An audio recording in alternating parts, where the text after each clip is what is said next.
Não sei se vocês passam por essa situação de clientes que chegam e dizem assim, olha, eu não quero nada que tenha química. Já ouviram falar isso? Eu quero algo natural. Falo que natural, hoje em dia, né?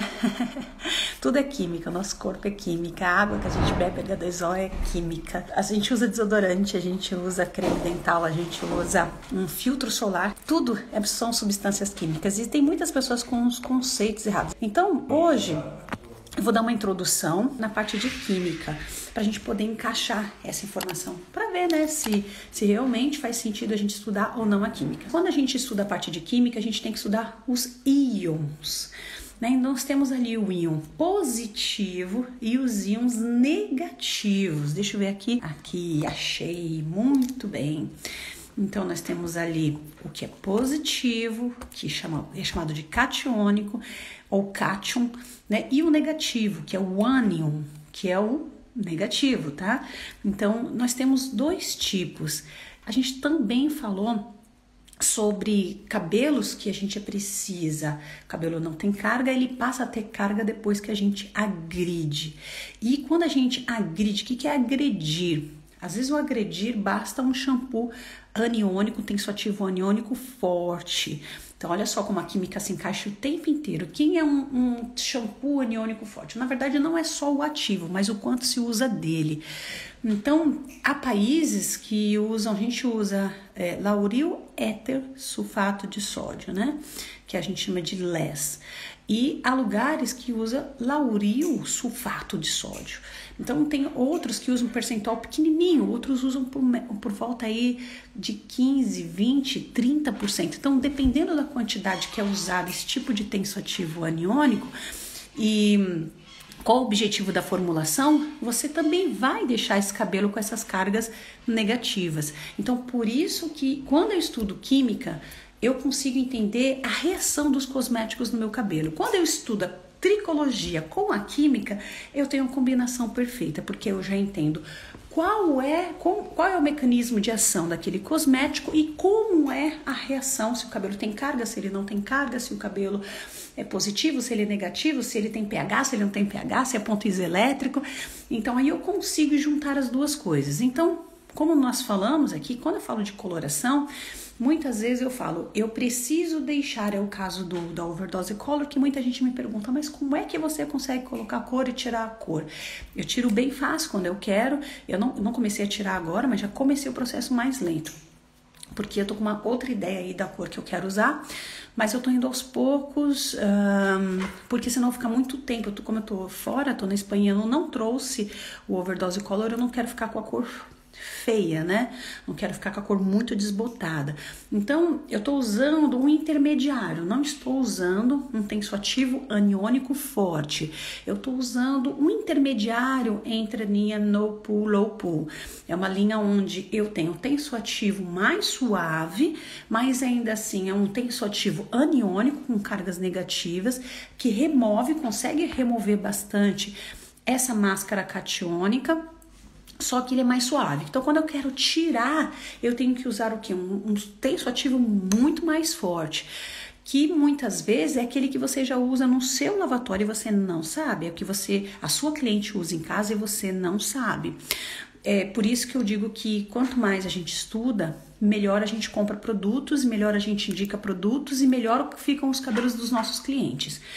Então, vou dar um exemplo aqui que quando eu quero um desbotamento muito acelerado da minha cor, para eu colocar uma nova cor, eu acabo entrando com um shampoo anti-caspa, shampoo para cabelos oleosos.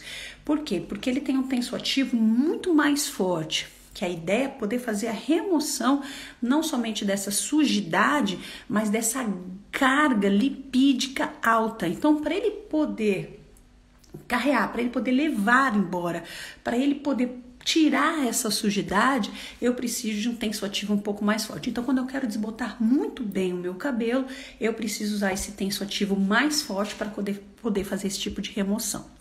Aí, quando eu comentei lá na maratona de colorimetria, né, de coloridos, a respeito, né, da semipermanente, que ela é uma substância o quê? catiônica. Então a gente está falando aqui do shampoo, a gente está falando de íons, de ânions, cátions. E aí eu entraria com uma máscara catiônica para poder fazer a função do processo de neutralização das cargas. Então eu faço a preparação desse meu cabelo, né? Preparo ele com essas cargas para depois eu vir com uma carga positiva e fazer o processo de neutralização. Então as máscaras, os condicionadores, os leave-in, eles são produtos catiônicos com cargas positivas. Algumas pessoas, a gente não está entrando na parte da cosmetologia, mas como sempre, eu sempre gosto de linkar a química geral com o dia a dia para que as pessoas entendam por que eu devo estudar química, porque eu preciso entender os porquês. E acho que esse é um dos fatores que eu acredito que todo profissional na área da beleza deveria estudar. Essa parte de cátions, né? Aqui a gente consegue ver que quando a gente tem um produto catiônico, ele tem mais prótons, mais cargas positivas. E quando a gente tem um produto aniônico, ele tem mais elétrons com cargas negativas. Então ele vai ter mais elétron, ou seja, tornando o produto mais negativo, ou mais próton, tornando o produto mais positivo. Então essa é uma explicação para que vocês consigam identificar, ver como e em que forma, em que momento eu devo estudar e por que eu devo estudar a química. Para você entender as reações, o mecanismo de ação, para você entender por que aquele shampoo é mais ou menos agressivo, por que você perdeu a cor do cabelo tão rápido, por que houve uma porosidade excessiva, por que a gente, perdeu a penteabilidade. Tem pessoas que falam assim, meu cabelo é oleoso, eu não preciso de condicionar. Isso é uma falsa ideia, porque quando a gente fala de condicionar, significa dar condição de penteabilidade. Ele amacia, é como um amaciante de roupa também. A gente também usa um sabão em pó. O sabão em pó, ele tem o detergente, cargas negativas, um produto aniônico, limpa, remove a sujidade. E aí, o que acontece? Eu preciso neutralizar as cargas deixadas por esse sabão em pó, né? Seja ele líquido ou em pó, eu preciso neutralizar. Então eu entro com o quê? Com amaciante. Aqui no cabelo é o mesmo termo, gente, porque quando a gente fala de fibra de roupa e fibra capilar, são muitos similares, né?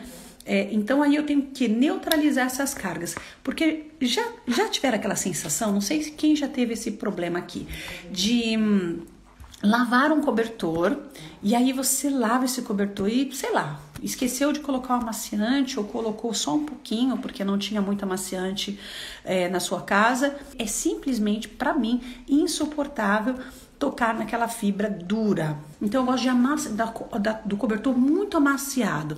Então a gente precisa fazer esse processo de neutralização de cargas.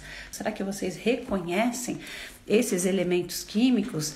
Será que vocês sabem quem são eles? Isso aqui são os halogênios. Esses halogênios aqui, nós temos o flúor, nós temos o cloro, a gente tem aqui o bromo, a gente tem o iodo. Mas quem são eles? Não só o elemento químico, mas quem são? Aqui existe uma regrinha que como a gente pode decorar as tabelas periódicas, inclusive para decorar os halogênios com H, tá bom? Halogênios. Assim, tinha uma frase que a gente decorava dessa forma: ficou claro que o Brasil iria afundar. Então, atolar, perdão. Era assim que era decorado. Ficou claro que o Brasil iria atolar. Era uma forma de decorar as famílias de cada um dos elementos químicos na tabela periódica. Então, cada vez mais a gente precisa entender, compreender, explicar, né, como funciona o mecanismo de ação de tudo aquilo que a gente usa. E remover esses halogênios não é fácil. A gente não remove simplesmente com uma substância comum do nosso dia a dia. Se fosse assim, os tratamentos na área da indústria cosméticas estariam usando ácido acético para poder fazer isso. Então, acreditar que a gente consegue fazer um processo perfeito, né, que é considerado como um detox através do uso do ácido acético, não é assim. A gente não consegue ter essa liberação como a gente imagina, essa função. Então, por isso que eu falo, às vezes todo mundo vai seguindo um padrão, todo mundo vai seguindo uma tendência, mas não procura saber. Então, ó, fácil decorar a família dos halogênios. Ficou claro que o Brasil iria atolar. Espero que hoje vocês tenham aprendido pelo menos quem é, né, a família dos halogênios e o que é os tal dos halogênios que todo mundo fala, e conhecer através dessa brincadeirinha aqui, né, ficou claro que o Brasil ia atolar, que é uma forma de decorar os 5 elementos químicos dessa família, que é a família dos halogênios. Também entender que não é qualquer substância e nem qualquer mistura caseira que vai fazer a remoção. Assim como existem diversos fake news em outras áreas, na área cosmética existem muitas fake news que são propagadas, são divulgadas, são espalhadas e as pessoas não procuram conhecer a verdade. E a verdade está no estudo da química. E quando você entender, tudo vai ficar cada vez mais fácil. We